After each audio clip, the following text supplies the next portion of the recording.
I was wearing brand new sneakers covered in human poo, standing at the top of a hill overlooking Africa's biggest slum when I started asking myself this question that it took me almost 20 years to answer. How uncomfortable do you have to be with your life before you start to change it? It was 2004, and a couple of actors had flown me to Nairobi to teach them yoga during a film shoot.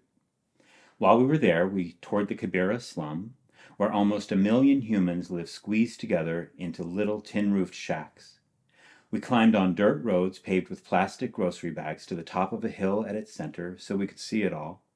On both sides of us ran deep, open channels of raw, very fresh sewage flowing downwards. A week earlier, I'd bought some expensive, bright red, high-tech, super lightweight Nike sneakers back home at the Fred Segal store in Santa Monica, a temple to buying expensive things that nobody actually needs. Walking up that road of flowing feces felt to me just like another example of the impracticality of a lot of my life choices, but it also felt rude. The visual I remember most about that day is how many times I looked down at my dumb shoes to see how much well-deserved shit slurry I'd gotten on them, and then getting mad at myself for having looked and caring. But it was our guide who said the words that stuck with me more than anything on that trip. It was after I'd gotten to the top of the hill, my shoes now beyond hope. I was embarrassed and ashamed at how selfish I looked. Now, while most of the shacks were without plumbing, electricity, windows, or doors, and while there was shit and garbage everywhere, the air was filled with the very happy sounds of lots of little groups of children playing. They were everywhere we looked, kids of different ages taking care of each other.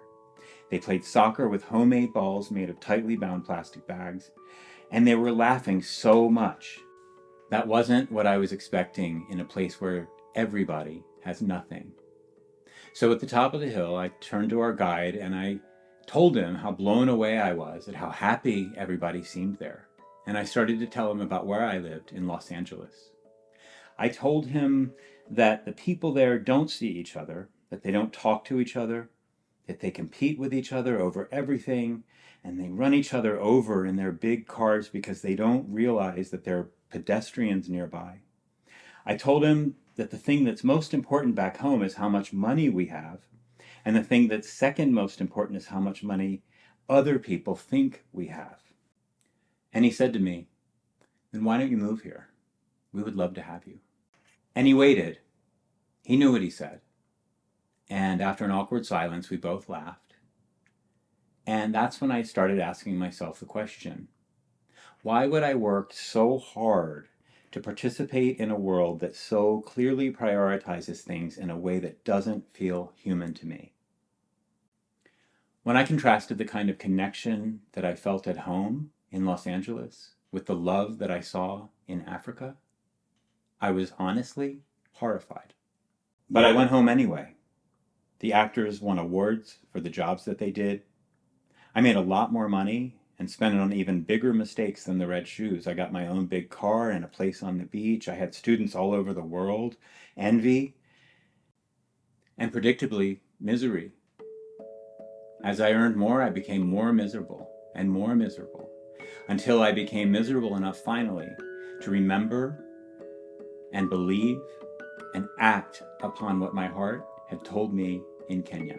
You don't need all this. You don't need all this. And so I left it. Why didn't I listen the first time? Why don't you? Why do any of us do what we do when the heart tells us that things aren't okay?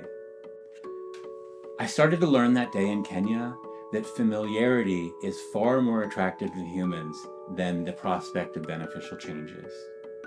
Sometimes before change can happen, we have to become as familiar with the possibility on the other side of that change as we are with the thing that needs changing. And that takes time.